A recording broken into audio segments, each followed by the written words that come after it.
going to start like right here and just kind of go from there. And also some of the military formations, let's say, which will So, and by the way, this took place last week, or maybe almost like a week and a half ago. But when I listened to this whole interview and I was like, oh my gosh. And I went back and I listened to it again and I'm like, you can see the foreshadowing. You can see like the predictions, if you will, and these things that we're seeing now. The Greater Israel Project, the Greater Israel expansion is still underway. linked to Iran in the past. Yeah, okay. First of all, thank you for having me, Kevork. And let's say that Syria is not only important for the axis of resistance, Syria is the heart of the world, actually. And all the trade routes, most of the trade routes, and most of the empires throughout the past who wanted to control the world, they came and conquered this area, the Levant area that we call in Arabic Bilad al-Sham, which is now Syria and Lebanon. And Palestine, of course, and Jordan. So Syria is important for the axis of resistance for so many reasons. The first and most important reason, it is the path and the corridor between Iran, which is the head of the axis of resistance, and the other factions of resistance coming through Iraq, Syria, Lebanon, and occupied Palestine. The weapons and the money, everything has to, the logistics, all of the logistics has to pass through Syria. The Israelis have always wanted, and I need 2 minutes to speak about this because I think it's extremely important. After the 2006 war, the Israelis did a committee. It's called the Vinograd Committee. Yes, I remember. And also the National the Security Institute in Israel also said, in order for us to be able to destroy the resistance in Lebanon and in Palestine, we have to divide Syria into 3 sectarian countries. And these 3 sectarian countries have to be at war. And this war has to extend to Iraq and to Lebanon as well. So for the Israelis and the Americans to stop the flow of the logistics and the weapons and everything for the axis of resistance, they needed to divide Syria. And they found the perfect tool to do that. Takfiri groups, who are actually, most of them are not probably Syrian. There is a huge number that is not even from the whole Levant. They are from areas outside this geographical spot in the world, and they actually work for the Israelis, whether they know it or they do not know it. I believe their leaders know it. Probably 100%. the people that are fighting are brainwashed and they do not know it, but they do work for the Israelis because cutting this supply route will only benefit Israel. There's another point that I would like to speak about. The Israelis wanted to take control of Mount Hermon.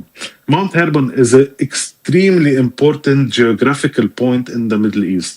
It looks over Syria. By the way, and for everybody to know, Syria is not free. Syria has fallen, actually, and it's fallen in the hand of the Israelis because once you control Mount Hermon, Damascus has fallen from a military point of view. And it also controls Lebanon, the Beqa Valley, where the Israelis believe most of the ballistic missiles for the resistance are in the Beqa Valley. So, like, even in this 3 minutes, chock full of information, right? So, first of all, it's just like, Syria being destroyed is necessary for this Greater Israel expansion, right? So, that's why I don't understand, I'm watching Mehdi Hassan and he's like, they took down the Bashar regime. Yeah, okay. The people didn't do that. Like Ibrahim just said, this isn't a liberation thing. This is a Israel, American, NATO proxy type of thing to come in and get rid of the last, you could say like the last defense, the last holdout that was in the way for them to get to Iran, right? Because they're not done. They have to get to Iran. And so now when you place a puppet like al-Julani, right, Now you have your way. And it was the first thing they did after when Bashar al-Assad left, or they got rid of him, and and people say, oh, he ran and left the Syrians. Listen, let me tell you something. I don't know what it is like to have Zionists come and try to something happened here to my chat. I don't know. But I don't know what it's like to have Zionists try to come in. Well, no, I do, but not in this fashion as a leader of a country. But sometimes you get told things where you have no choice but to leave. We do not know if they didn't tell that man, if you don't leave, we will blow. Okay? So I'm not there for the discussion, so I do not cast judgment. Anywho, now with al-Jilani being the leader, which I don't even know where he is now, and then they blew up like all of like their military equipment, stuff like that, so that Syria wouldn't be able to stand up to Israel even if they wanted to. But al-Jilani kept saying he wanted to make peace with Israel, all of this kind of stuff. This is part of expansion. Americans watching are going to say, what does this have to do with me? Again, you fund this, okay? There's no more than that.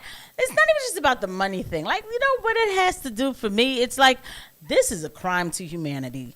This infrastructure should not be allowed to expand. It'll be dangerous for the world. Yes. But, okay, fine. Let's take it down a notch. Your tax dollars should not go to this at all. Why does your neighborhood look like this? Why, why do we have people on the streets? And this is not a hippie thought. We should not be funding destruction in other countries. It also controls areas of Jordan and areas of Saudi Arabia. This is the Greater Israel Project.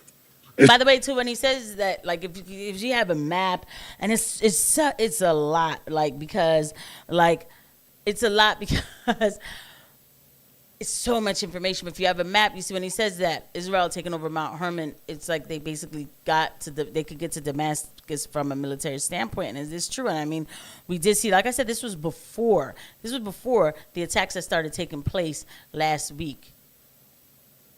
And they bombed Damascus. Nobody's stopping these like nobody's stopping these Jews have gone rogue. They've gone rogue. I have no other way to put it. If you look at the map, this is the Greater Israel Project. Yes. If you want to push to this project, you have to take Syria. Without taking Syria, the Israelis cannot accomplish this. And once they took over Mount Hermon now, are they basically capable of overlooking not only, let's say, the Syrian front line, Damascus, but also inside Lebanon? And this means that Hezbollah is now more isolated than it was before the takeover of Mount Hermon. So you're saying Mount Hermon is strategically important. We're not talking only about some hill, you know? No, it's definitely it's not a hill. It's a very important point for intelligence for the Israelis, and also for having firepower over some areas that they always wanted to have firepower over. Because right now, let's say, for example, that another war in Lebanon happened. The Israelis can attack from two fronts, not only from one front. They can attack from the eastern front of Lebanon. Also, al-Jilani is there to help them, and from the southern part of Lebanon. So basically what they are doing is cornering Hezbollah and cornering the resistance and cornering the Lebanese in an area, in a very tight corner, and trying to push their project through dismantling the resistance from its weapons, and then pushing the project that they always wanted to do, which is divide the region into sectarian countries. Look, the Sykes-Picot is over, and we have to face this fact. Sykes-Picot is done. We are in the new Sykes-Picot, and I don't know what it's going to be called, but for the Americans, Sykes-Picot, yeah, probably Tom Barak. So basically, for the Americans, Sykes-Picot is too big. We need to divide more. And this Tom Barak, is it true that he had... And I'll stop there. And